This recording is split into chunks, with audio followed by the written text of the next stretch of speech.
자, 여러분 오늘은 좀 그 페이지가 많습니다. 4개나 되는데요. 다 받으셨습니까? 4개 못 받으신 분, 예, 4개를 다 받으셔야 됩니다. 예. 그래서 여러분 프린트도 너무 이렇게 깨끗하게 잘 되어 있는데요. 자, 앞에 첫 번째 우리 강의하는 4-1 우리 그 자료는 마가복음 전체 개요예요. 원래 지난 시간에 하려고 했었는데 지난 시간에는 복음서에 대한 이야기를 좀 해야 돼서 못했고, 오늘 이게 전체적인 이거는 늘 가지고 계셔야 돼요. 제일 첫 번째 이렇게 딱 끼워 놓으시면 돼요. 그리고 두 번째는 지도가 나오죠. 지도. 이 지도가 보통 지도가 아니에요, 여러분. 되게 이렇게 이거 딱 가지고 계셔야 돼요. 이거 하나 가지고 있으면 복음서는 끝나는 거예요. 이거 하나 가지고 있으면. 네, 이렇게 보면 됩니다. 보면 되고요. 자, 이거 먼저부터 우리 마가복음 개요부터 조금 보시면 좋을 것 같은데, 강의 안 가지고 계신 분들은 여러분 6층에 러비에 있으니까 여러분 가져가시길 바랍니다. 손을 들어주시면 갖다 드릴 수도 있어요.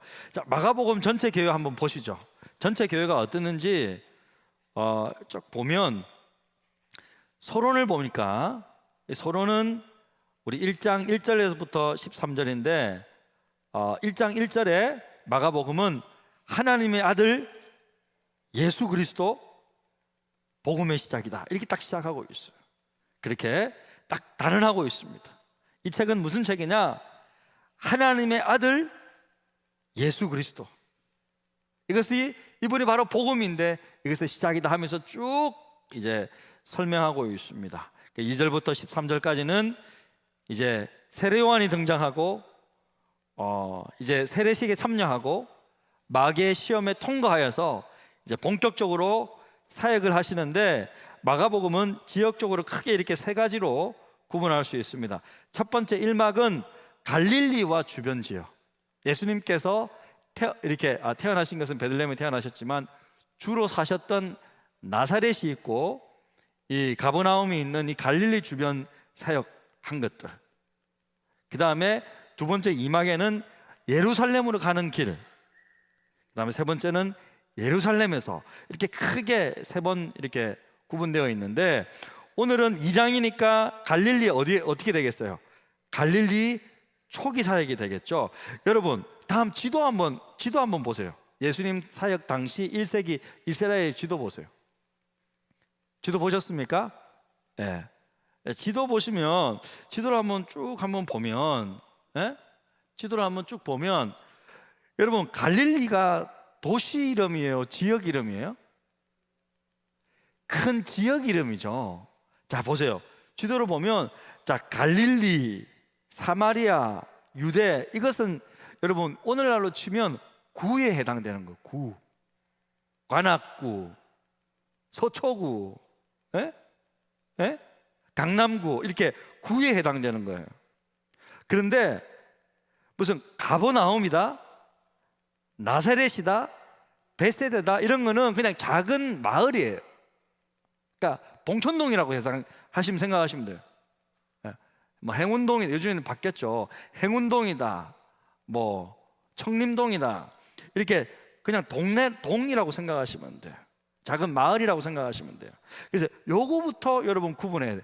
갈릴리라고 하는 것은 예수님께서 주로 사셨던 나사렛과 갈릴리 호수 근처에 있는 도시들이 속해져 있는 이 구를 갈릴리라 그러는 거예요. 그 다음에 그 밑에, 갈릴리 구 밑에는 뭐가 있어요? 사마리아가 있죠. 예. 그 다음 사마리아 밑에는 뭐가 있어요? 유대가 있죠. 유대 땅 안에 무슨 도시가 있어요? 예루살렘이 있잖아요. 그래서 여러분 사도행전에 보면, 너희가 성령이 오직 성령이 너희가 임하시면 너희가 권능을 받고 예루살렘과 온 유대와 사마리아와 땅끝까지 보면, 그러면 이제 이해가 되잖아요. 예루살렘과 유대와 사마리아와 땅끝, 이렇게 정리가 되죠. 그러니까 여러분 이 지도만 하나 딱 가지고 있으면, 사마리아라는 것은 그 지역, 큰 넓은 지역을 말하는 거구나. 유대 땅도 넓은 지역을 말하는 거구나. 갈릴리도 큰 이렇게 갈릴리 호수 주역에 있는 지역을 말하는 거구나. 이렇게 여러분 알 수가 있습니다. 요거 이 지도 하나 꼭 여러분 가지고 계시길 바랍니다. 근데 오늘 특별히 갈릴리 호수 해가지고 좀 크게 되어 있잖아요, 지도가. 이거 화면을 한번 보세요. 화면을. 예. 오늘 보면 예수님께서 여기 포인트가 안 보이네. 빨간색 되어 있는 가버나움 보이시죠? 예. 가버나움이라는 것은 갈릴리 호수에 붙어 있는 도시를 말하는 거예요. 오늘은 마가복음 2장은 여기서 일어난 일들을 말하는 거예요. 갈릴리, 그러니까 베세다 보이고 고라신 보이고, 이건 다 도시 이름이죠, 그죠? 자, 디베랴도 도시 이름입니다. 예. 자, 그러니까 여러분, 자, 예를 들어서 디베랴 호수다. 성경에 보면 디베랴 호수다 이런 표현이 있어요. 그럼 디베랴 호수는 뭘 말하는 걸까? 갈릴리 호수를 말하는 거예요, 그냥. 예?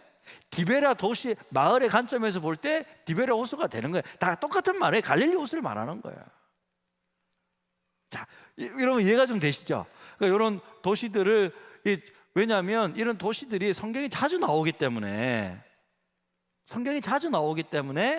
제가 일부러 이렇게 지도를 확대해서 이렇게 보여주는 거예요.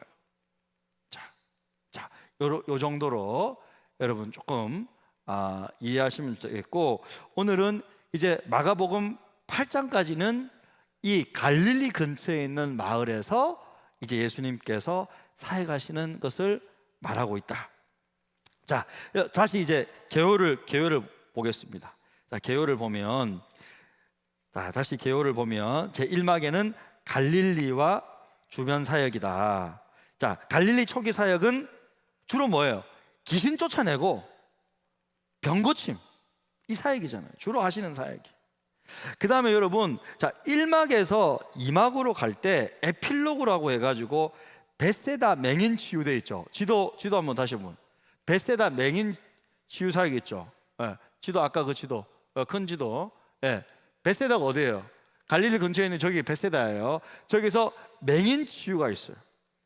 그 다음에 제 2막 예루살렘으로 가는 길 되어 있는데, 거기서 또 에필로그에 보면 2막 끝날 때도 보면 맹인 바디메오 치유가 되어 있죠. 예, 맹인 바디메오 치유는 여리고에서 일어난 거예요. 남쪽에 저 끝에서 일어나는 건데, 자, 여기서 맹인 치유가 있어요. 맹인 치유. 여러분, 성경에 예수님께서 맹인을 치유하는 거는요, 소경을 치료하는 거는 굉장히 중요한 의미가 있어요. 왜냐하면 하나님께서 소경을 눈을 뜨게 하는 사건은 한 번도 일으킨 적이 없어요. 이 세상에서 단 한 번도. 예수님 오시기 전까지 심지어 구약 성경에 보면 죽은 사람도 살아나요. 예? 수많은 병고침 사건이 있어요. 그런데 소경의 눈을 뜬다? 이런 사건은 없어. 소경의 눈을 뜨는 사건은 이 땅에 하나님께서 자신의 아들 예수 그리스도 메시아를 보내셔서 메시아가 앞으로 맹인의 눈을 뜨게 할 것이다. 그러니까 이건 영적인 의미가 있죠. 영적인 눈이 떠지는 거잖아요. 이게 상징적인 사건이거든요. 실제로 소경이 나면서부터 소경의 눈을 뜬 사건은 없었다 이거예요. 그런데 소경의 눈을 뜬다 라는 사건이 발생하면 이거는 메시아인 줄 알아라. 남겨둔 사건이에요. 그래서 여러분, 그 세례 요한이 감옥에 잡혀 있을 때 정말 예수님이 진짜 메시아인지 사람들을 보내서 물어봐요. 당신이 오실 그입니까? 물어봤을 때 예수님께서 뭐라고 처음에 대답했냐면, 죽은 사람이 살아나고 이렇게 말하는 것이 아니라 첫 번째 말하는 게 소경이 눈을 뜨고 이렇게 말했어요. 첫 번째 말이 소경이 눈을 뜨고 이렇게 말한단 말이에요. 자, 요한복음 9장에 보면요, 이렇게 표현하고 있어요. 요한복음 9장 말씀 보면, 자, 창세 이후로 같이 읽어보겠습니다. 시작. 창세 이후로 맹인으로 난 자의 눈을 뜨게 하였다 함을 듣지 못하였으니. 그런 거예요. 유대 사람들도 깜짝 놀란 거예요. 창세 이후로, 이 세상이 만들어지고 난 뒤로부터 맹인이 소경이 눈을 뜨게 하였다 함을 듣지 못했다 우리는. 근데 지금 소경이 눈을 떴다 이거. 이거 소경을 눈을 뜨게 한 이 사람 누구냐? 메시아다, 하나님의 아들이시다. 자, 이것이 딱 드러나는 거예요. 그러니까 소경의 눈을 따는 사건은 굉장히 이게 중요한 사건이다. 33절에 보면 이 사람이 하나님께로부터 오지 아니하였으면 아무 일도 할 수 없으리라. 소경의 눈을 뜨는 이런 놀라운 일은 할 수 없을 것이다. 이 사람은 하나님께로부터 왔다, 하나님의 아들이다 라는 것을 증거한다는 거죠. 자, 그러니까 마가복음도 여러분 딱 예수님께서 갈릴리 사역을 딱 정리하면서 예루살렘에 가기 직전에 소경의 눈을 북쪽에서 한번 딱 뜨게 해주고, 자, 남쪽으로 내려오셔가지고 이제 예루살렘으로 딱 들어가기 직전에 여리고에서 소경의 눈을 딱 한번 뜨게 해주고, 우와 우와 해주고 이제 예루살렘으로 들어가신다고요. 자, 마가복음 이런 구조로 되어 있다. 그래서 여러분 이 전체 구조는 첫 번째 딱 끼워가지고 가지고 있고, 지도도 여러분 다 가지고 있어야 돼요. 지도도 가지고 있어야 이제 예수님께서 딱딱 이동할 때 여러분 이제 딱딱 제가 설명을 그에 맞게끔 해드릴 수가 있습니다. 자, 그럼 오늘 마가복음 2장 개요로 가면, 자, 드라마 바이블로 마가복음 2장을 우리 빨리 읽도록 하겠습니다. 우리 같이 눈을 귀로 들으면서 눈으로 보면서 마가복음 2장 틀어주십시오. 제2장. 크게 소리. 수일 후에 예수께서 다시 가버나움에 들어가시니 집에 계시다는 소문이 들린지라 많은 사람이 모여서 문 앞까지도 들어설 자리가 없게 되었는데, 예수께서 그들에게 도를 말씀하시더니 사람들이 한 중풍병자를 4사람에게 메워가지고 예수께로 올세, 무리들 때문에 예수께 데려갈 수 없으므로 그 계신 곳에 지붕을 뜯어 구멍을 내고 중풍병자가 누운 상을 달아내리니 예수께서 그들의 믿음을 보시고 중풍병자에게 이르시되, 작은 자야, 내 죄사함을 받았느니라. 어떤 서기관들이 거기 앉아서 마음에 생각하기를, 이 사람이 어찌 이렇게 말하는가? 신성 모독이로다. 오직 하나님 한 분 외에는 누가 능히 죄를 사하겠느냐? 그들이 속으로 이렇게 생각하는 줄을 예수께서 곧 중심에 아시고, 어찌하여 이것을 마음에 생각하느냐? 중풍병자에게 네 죄사함을 받았느니라 하는 말과 일어나 네 상을 가지고 걸어가라 하는 말 중에서 어느 것이 쉽겠느냐? 그러나 인자가 땅에서 죄를 사하는 권세가 있는 줄을 너희로 알게 하려 하노라 하시고 중풍병자에게 말씀하시되, 내가 네게 이르노니 일어나 네 상을 가지고 집으로 가라. 그가 일어나 곧 상을 가지고 모든 사람 앞에서 나가거늘 그들이 다 놀라 하나님께 영광을 돌리며, 우리가 이런 일을 도무지 보지 못하였다.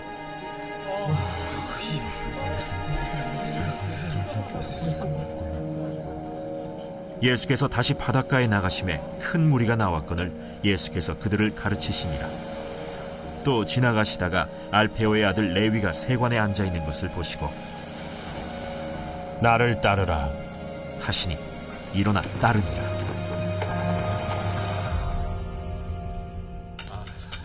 그의 집에 앉아 잡수실 때 많은 세리와 죄인들이 예수와 그의 제자들과 함께 앉았으니 이는 그러한 사람들이 많이 있어서 예수를 따름이러라. 바리새인의 서기관들이 예수께서 죄인 및 세리들과 함께 잡수시는 것을 보고 그의 제자들에게, 어찌하여 세리 및 죄인들과 함께 먹는가? 예수께서 들으시고 그들에게 이르시되, 건강한 자에게는 의사가 쓸데없고 병든 자에게라야 쓸데있느니라. 나는 의인을 부르러 온 것이 아니요 죄인을 부르러 왔노라.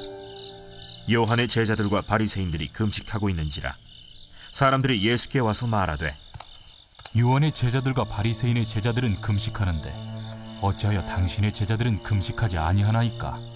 혼인집 손님들이 신랑과 함께 있을 때 금식할 수 있느냐?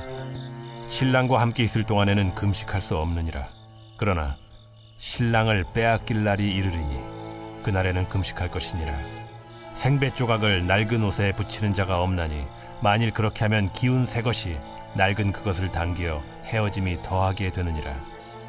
새 포도주를 낡은 가죽 부대에 넣는 자가 없나니 만일 그렇게 하면 새 포도주가 부대를 터뜨려 포도주와 부대를 버리게 되리라. 오직 새 포도주는 새 부대에 넣느니라. 안식일에 예수께서 밀밭 사이로 지나가실새 그의 제자들이 길을 열며 이삭을 자르니 바리새인들이 예수께 말하되 보시오, 저들이 어찌하여 안식일에 하지 못할 일을 하나이까? 다윗이 자기와 및 함께한 자들이 먹을 것이 없어 시장할 때 한 일을 읽지 못하였느냐? 그가 아비아달 대제사장 때 하나님의 전에 들어가서 제사장 외에는 먹어서는 안 되는 진설병을 먹고 함께한 자들에게도 주지 아니하였느냐?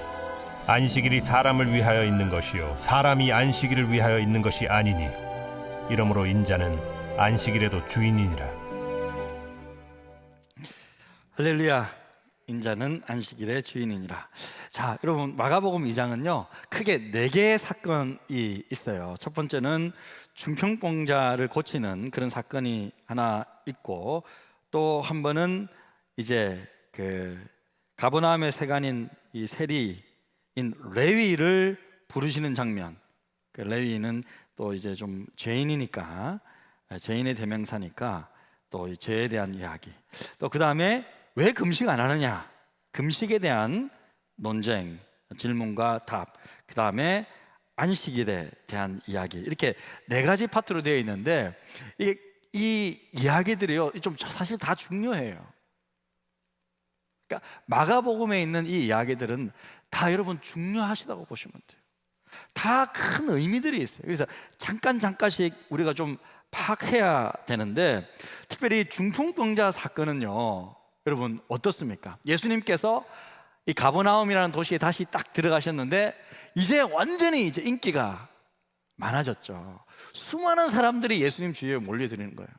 가버나움에 이 집이 뭐 어떤 집인지 모르겠지만 뭐 베드로 집이라고 하기도 하고, 아직 정확한 집은 모르지만 집이 왔는데 사람들이 너무 많아가지고 예수님을 만나기가 쉽지 않는 거예요. 그런데 그 가운데 중풍병자가 있었어요. 중풍이 걸려 너무 심하니까 움직이지도 못한데, 이 중풍병자를 예수님 만나게 해줘야 되는데 만날 수 있어요, 없어요? 못 만나는 거, 사람이 너무 많아가지고. 그냥 놀랍게도 이 중풍병자의 친구들이 4명의 친구들이 이제 그 지붕으로 올라가가지고, 여러분 이제 당시에 지붕은 다 집마다 지붕으로 올라가는 이렇게 계단들이 있었어요. 그리고 이 중동 지역이니까 뜨거운 데잖아요. 그래서 지금 우리와 같은 그런 뭐 시멘트 지붕은 아니겠죠. 이렇게 집으로 해놓고 이렇게 쌓아놓은 그런 건데 뜯어낼 수는 있어요. 뜯어낼 수는 있어요. 근데 너무 무례하잖아요. 근데 이렇게 지붕을 뚫고 이 중풍병자를 내렸다 이거예요.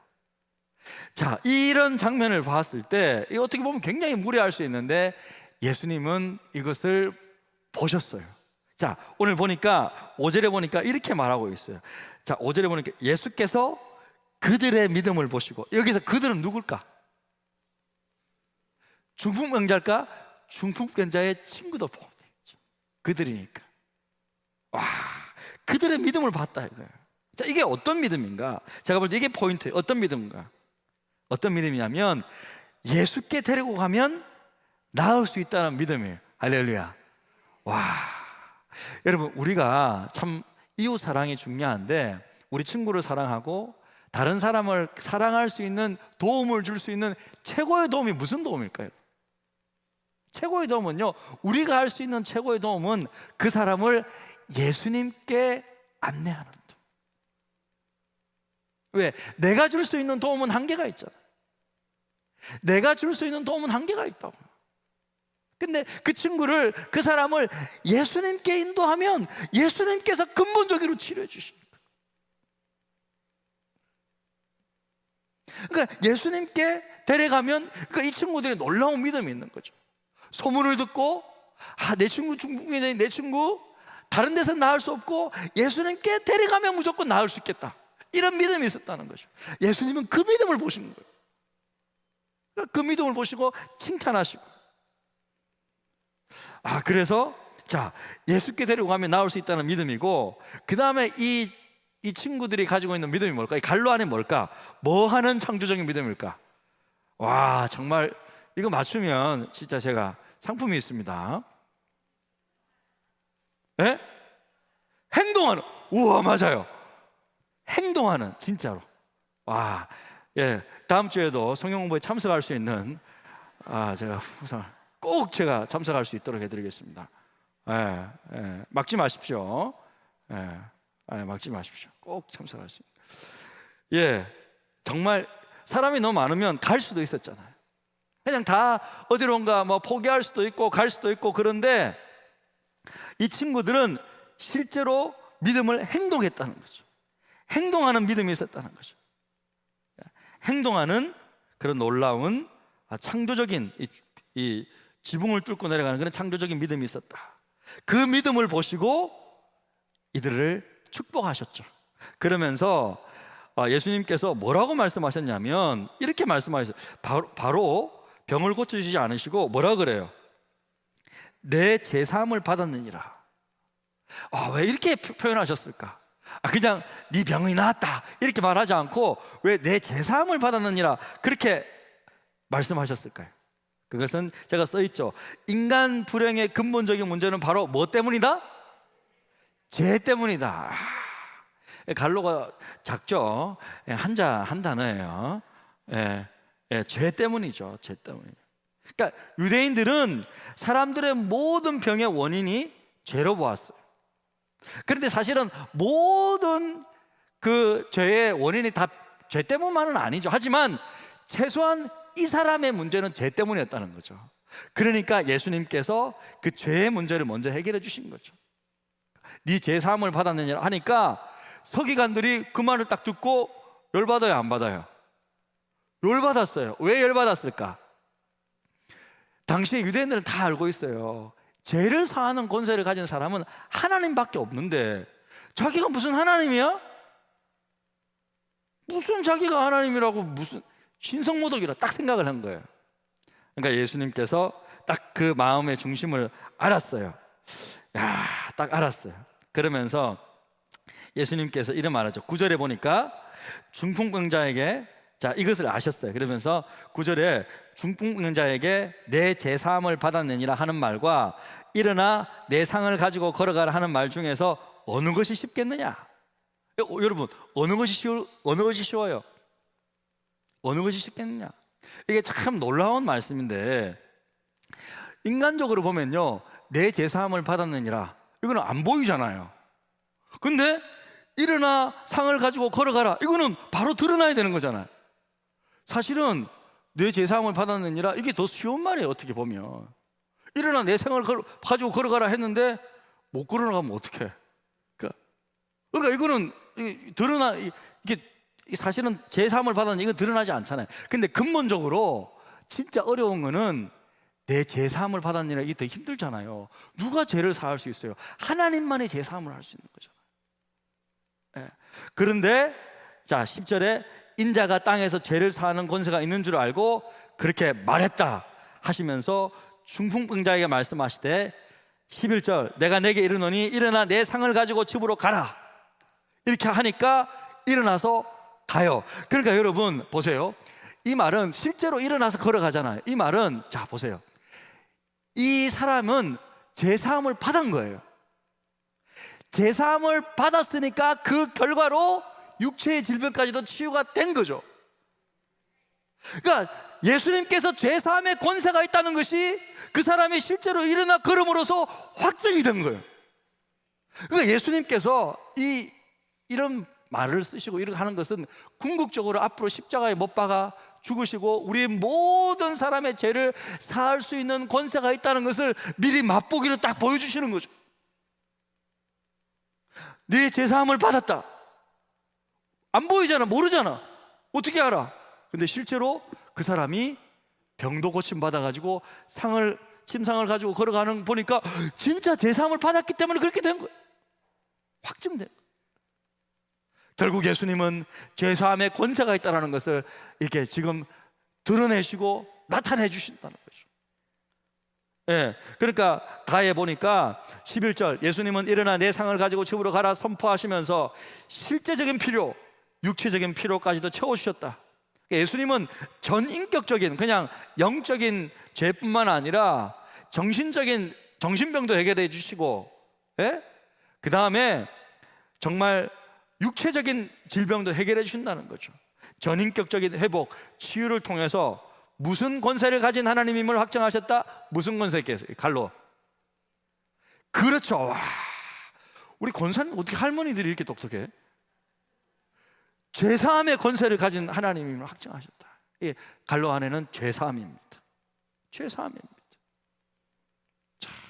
자, 이렇게 해서 딱 우리가 정리를 할 수가 있습니다. 그 다음에 이제 예수님께서 이 가버나움 동네의 세관의 세리였던 이 텍스 컬렉터, 그러니까 세금을 거두는 세관 지역에 있던 레위를 부르는 장면이에요.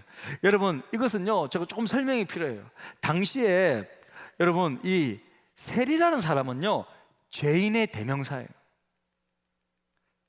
로마의 앞잡이에요. 세금을 거두는데, 로마는 기본적으로 세 가지 세금을 거두는데, 첫 번째 인두세를 거둬요. 인두, 사람 인자를 써가지고 일단 태어나면 세금 거둬. 그 나라에서 태어났다고 해서 세금을 거둬. 인두세. 그 다음에 토지세 거둬. 토지 가지고 있으면, 소유하고 있으면 토지세 가지고 있는 만큼 또 거둬.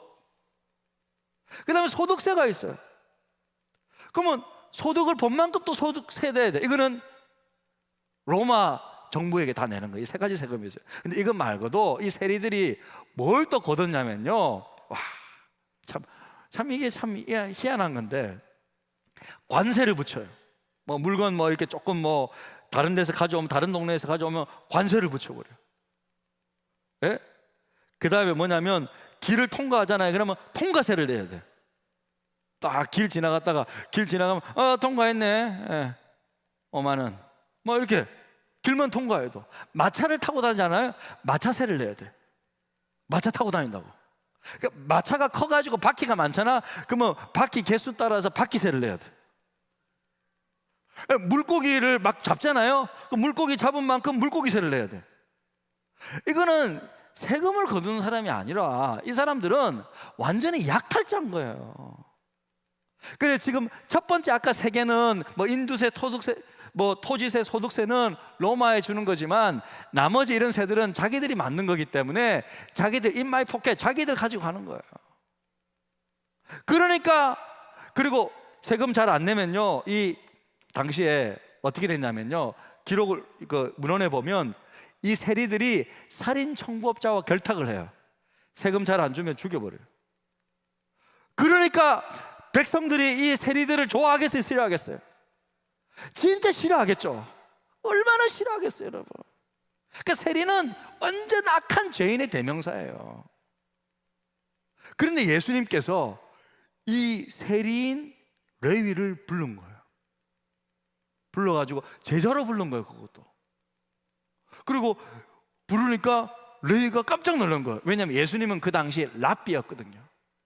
선생인데, 이 선생이고 유대인의 지도자인데, 랍비인데 죄인을 불렀어. 제자를 삼겠대. 그 레위가 너무 기뻐가지고 자기 집에 불러다가, 이제 자기가 세리니까 친구들도 다 뭐 세리 기타 등등 죄인들이겠죠.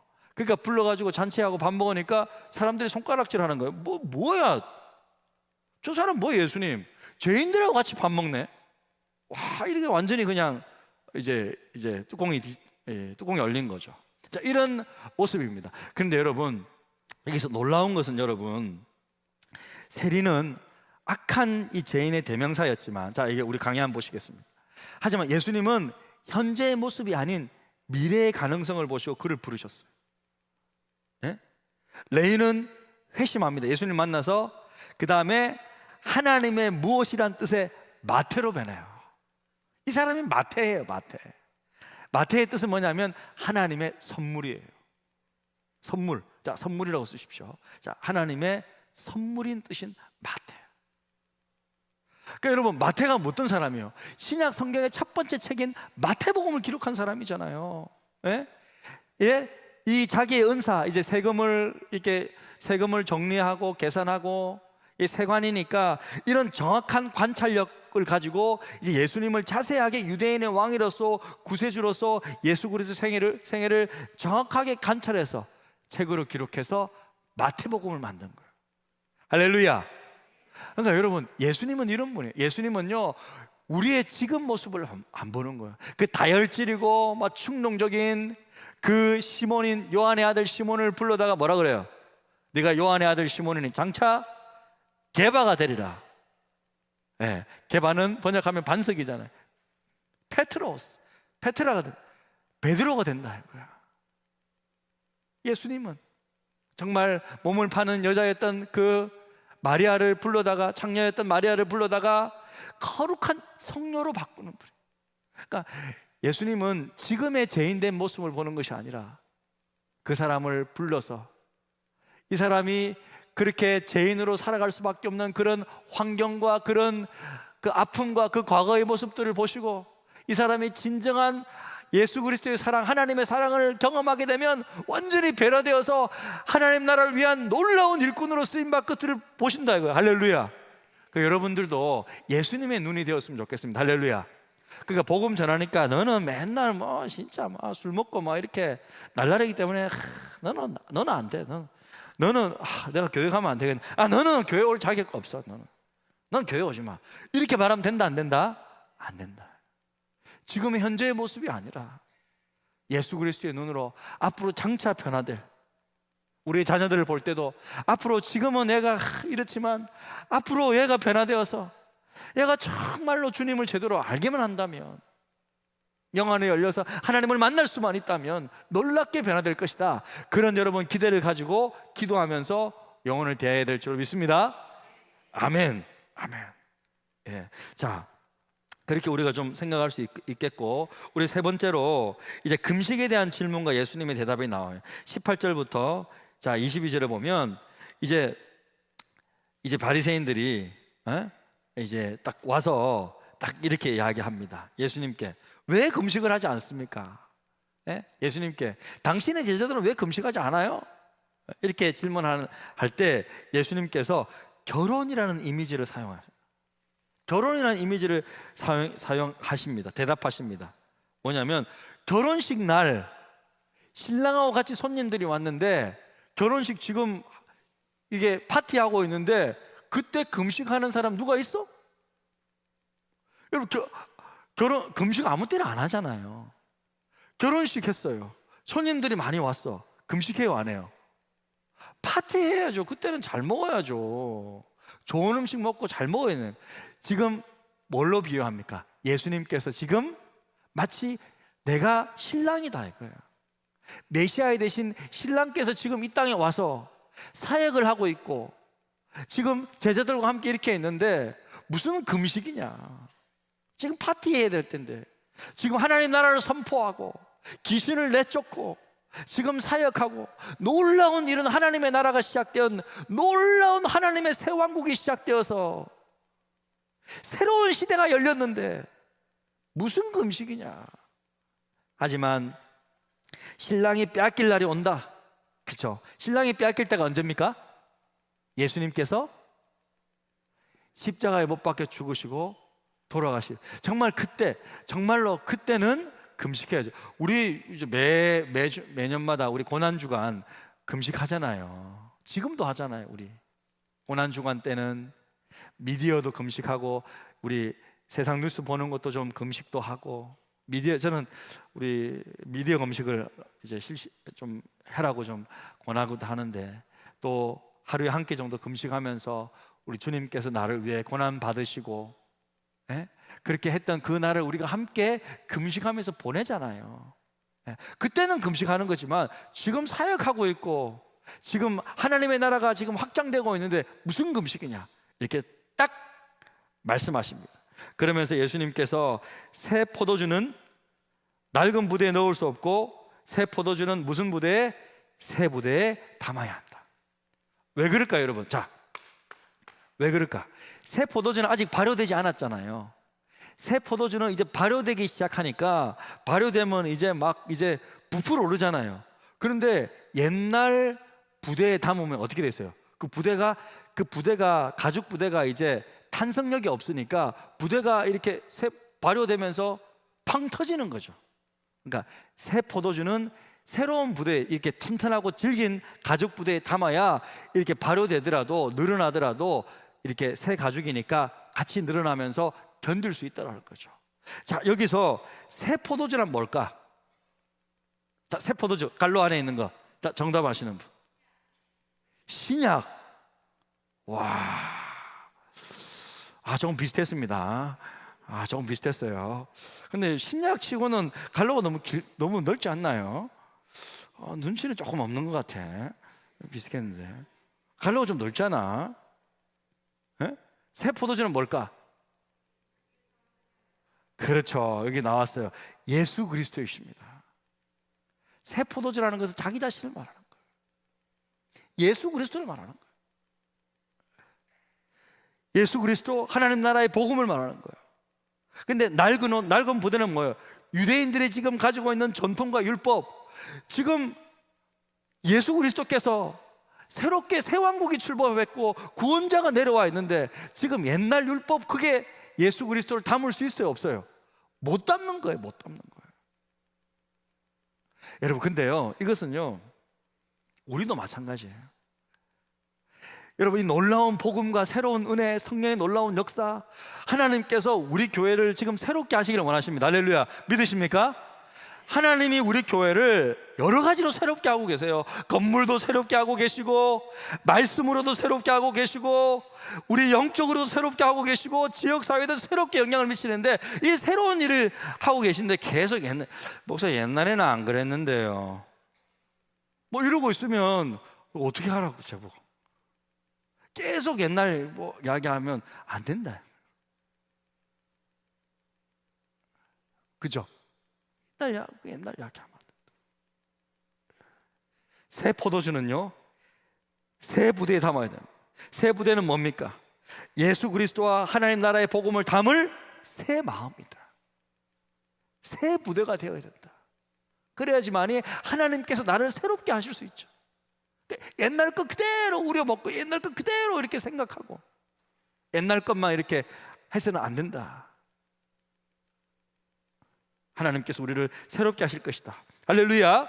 자, 그렇게 여러분 생각을 하시면 좋을 것 같고요. 자, 마지막으로 23절에서 28절까지가 또 안식일의 주인 되신 예수님, 안식일에 대한 논적입니다. 바리새인들이, 자, 이 제자들이요, 이렇게 밀밭 사이를 지나가다가 예수님과 같이 밀밭 사이를 지나가는데, 자, 안식일 날 밀밭 사이를 지나가는 것은 오케이예요. 그런데 밀밭 사이를 지나가다가 밀을 베는 것은 일이 되기 때문에 유대 그 미시나 전통에서는 율법 안식일을 어기는 거예요. 안식일 딱 어겼어. 저 봐라, 어겼네. 그래서 바리새인들이 딱 보고 있다가 이제 당신들 안식일 어겼어, 율법을 어겼어, 딱 이렇게 이야기하니까 뭐라 그럽니까? 이제 예수님께서 다윗의 예를 들어서 이 안식일의 원리를 설명하고 있습니다. 자, 이것은요, 이 사무엘상 이야기인데 어떤 일이 있었냐면요, 제사장 아비아달 대제사장 때 다윗이 쫓기고 있었어요. 자기 그 부하들과 같이 쫓기고 있을 그때 먹을 게 없어가지고, 그때 하나님의 전에 들어가서 제사장 외에는 먹어서는 안 되는 진설병, 그 떡이거든요. 이렇게 쉽게 얘기해서 빵이죠, 빵. 그 빵을, 제사장들만 먹는 그 빵을 자기가 먹었다 이거예요. 자, 이 부분에 대해서 어떻게 생각하냐, 너희들. 딱 이렇게. 다윗 먹었는데?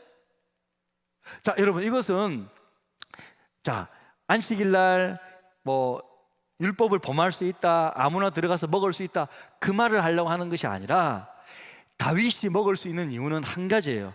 다윗은 하나님께 기름 부음을 받은 사람이었기 때문에, 하나님께 기름 부음을 받은 사람이었기 때문에 성전에 들어갈 수 있었고 그것을 먹을 수 있었다는 거죠. 그리고 그 함께한 사람들에게 줄 수도 있었다는 거예요. 율법을 어겼지만 그것이 용납되었다는 뜻이죠. 왜 그거를 말하냐면, 나는 다윗보다도 더 하나님 앞에 기름 부음 받은 종이기 때문에 내가 안식일의 주인이야. 이거를 설명하려고 하시는 거죠. 이거를 설명하는 거예요. 다윗 먹는 거 봤지? 나는 다윗보다도 더 기름 부음 받은 사람인데 감히 너희들이 뭐라고 나에게. 내가 실은 안식일의 주인이야. 이거를 지금 설명하시려고 하시는 거예요. 네? 그래서 안식일은 궁극적으로 이렇게 사람을 위한 것이다. 그렇게 이제 설명을 하고 있습니다. 예수님은 자, 인자는 안식일의 주인이다 하면서 예수님은 다윗보다 위대한 하나님의 기름 부음을 받은 메시아이다 라고 딱 선포하고 계십니다. 그런데 여러분, 자 보세요. 자, 마가복음 성경을 한번 보십시오. 자, 마가복음 2장 10절에 한번 보십시오. 마가복음 2장 10절. 성경책 가지고 오셨죠? 자, 마가복음 2장 10절에 보면 예수님께서 자기를 뭐라고 부르는지 한번 보세요. 자, 뭐라고 불러요? 마가복음 2장 10절. 네. 자, 인자가라고 표현하고 있어요. 자, 그 다음에 조금 전에 이제 마지막 절 마가복음 2장 28절 뭐예요? 인자는 안식일에도 주인이니라. 자, 예수님께서 자기 자신을 인자라고 말씀하세요. 자, 여기 성경에 보면 이제 인자라고 번역되어 있는데, 자, 여기서 자, 이 인자가 중요해요. 실은 이것은 여러분 이게 좀 도움이 필요한데, 자, 여기서 인자라는 것은 예수님께서 이 다니엘서를 인용하신 거예요. 자, 다니엘서 7장 13, 14절 말씀을 여러분 좀 한번 보시겠습니다. 같이 한번 읽어볼까요? 다니엘서 7장 13절 14절 같이 읽겠습니다. 시작. 내가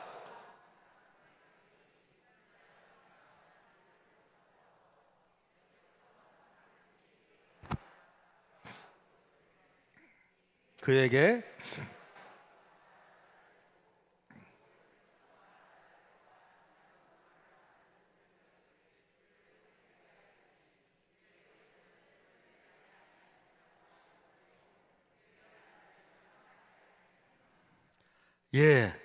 자, 다니엘의 환상은요 아주 중요하고, 다니엘은 유대인들의 대표적인 선지자였기 때문에, 여러분 다니엘은, 우리도 다니엘 다 알고 있죠.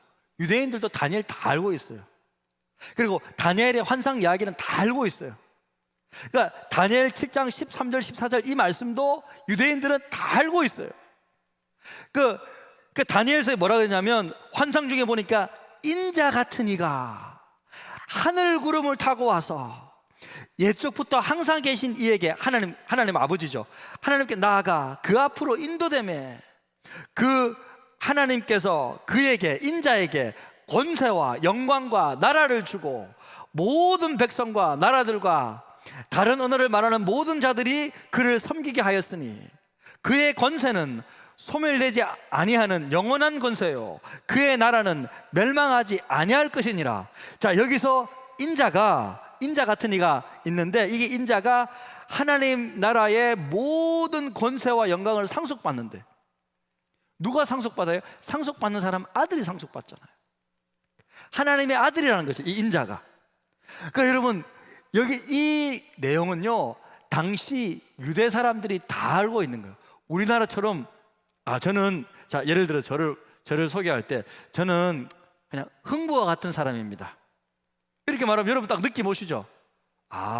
우리 목사님 흥부와 같은 사람이구나. 흥부 다 알잖아요. 마찬가지로 인자라는 단어를 그 당시 유대인들은 다 알고 있더라는 거예요. 자기 자신이, 그러니까 다니엘서의 인자가 결국 메시아인데, 그가 하나님으로부터 모든 것들을 상속받아서 다 이 세상을 통치할 것인데, 다 그 스토리를 알고 있어요. 예수님은 그 다니엘서에서 예언한 그 인자가 나다 이거예요. 내가 인자다. 내가 바로 그 메시아다. 내가 그 바로 하나님의 아들이다 라는 것을 말씀하고 있는 거예요. 우리는 인자라고 하면 잘 모르지만, 그 유대 땅 당시에, 이 당시에는 2000년 당시에 자기 자신을 인자라고 소개하는 것은 하나님께서 약속하신 그 메시아, 그 모든 하나님의 유산들을 다 물려받을 하나님의 아들을 의미하는 거라는 거죠. 그래서 여러분, 예수님은 그렇게 자기 자신을 인자라고 이야기하면서, 인자가 죄사함을 얻을 권세가 있다, 인자는 안식일의 주인이다 하면서 이제 인자 하시는 거야. 그래서 여러분, 자, 앞으로 성경에서 인자라고 말이 다른 거 나오면 이제 아시겠죠? 인자는 다니엘서에서 예언한 모든 하나님의 영광과 권세를 상속받을 그 메시아를 말한다. 그 인자라는 단어를 예수님께서 자기에게 인용하여 쓰셨다. 자, 여기까지 여러분 딱 알면요, 오늘 마가복음 2장은 다 공부한 거예요. 할렐루야, 할렐루야. 이제 마가복음 2장이 좀 눈에 보이십니까? 예, 눈에 들어오십니까? 예, 정말 여러분 오늘 이제 본문 중심으로 살펴봤는데 오늘 4가지 사건이 있었어요. 4가지 사건이 있는데 중풍병자를 고치는 사건이 있었고, 죄인인 레이 마태를 부르는 사건이 있었고, 그 다음에 금식 가운데 금식 논쟁이 있었고, 그 다음에 중요한 말씀, 새 포도주는 새 부대에 넣어야 된다고 말씀을 하셨고, 그 다음에 안식일 논쟁 가운데서 인자가 안식일의 주인이라고 말씀하셨습니다. 여러분, 이 말씀들은요 대단히 중요한 말씀이에요. 대단히 중요한 말씀들이에요. 이것들을 여러분 잘 정리해 놓고 여러분 강의 한 번씩 보면서 잘 이렇게 놓아뒀다가, 이게 마가복음만 열리면 사복음서가 다 열리는 거예요. 사복음서가 열리잖아요. 그러면 신약 성경의 반이 열리는 거예요. 서신서는요 이 복음서의 해설이에요. 해설. 복음서의 적용이, 복음서를 교회에 적용한 게 서신서예요.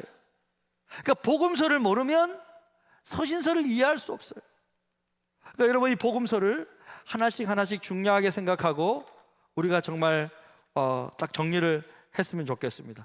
우리 이 시간 마지막으로 찬양하고 기도하기를 원하는데요, 여러분 제가 볼 때는 우리의 마음이 새로운 마음이 되어야 될 것 같아요. 새 부대가 되어야 될 것, 오늘 말씀처럼 새 포도주는 새 부대에 담아야 된다. 그래서 이 시간 우리 함께 나 주님의 기쁨 되기 원하네 찬양할 때 정말 이 찬양의 가사가 우리의 기도말이 되어서 오늘 배웠던 것들이 다 우리에게 좀 적용되고 나타내지기를 원합니다. 우리 함께 찬양하면서 기도의 자리로 나갑시다. 나 주님의 기쁨 되기 원하네. 내 마음을 새롭게 하소서.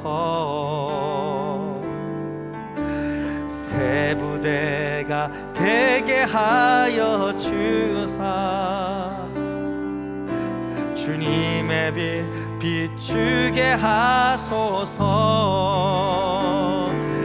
내가 원하는 한 가지, 주님의 기쁨이 되는 것. 내가 원하는 한 가지, 주님의 기쁨이 되는 것. 나 주님의 기쁨 되기를 원하네. 나 주님의 기쁨 되기 원하네. 내 마음을 새롭게 하소서. 새 부대가 되게 하여 주사. 주님의 빛 비추게 하소서. 겸손히 내 마음 드립니다. 겸손히 내 마음 드립니다. 나의 모든 것 받으소서. 나의 마음 깨끗게 씻어 주사. 주의 길로 행하게 하소서. 내가 원하는 한 가지, 주님의 기쁨이 되는 것.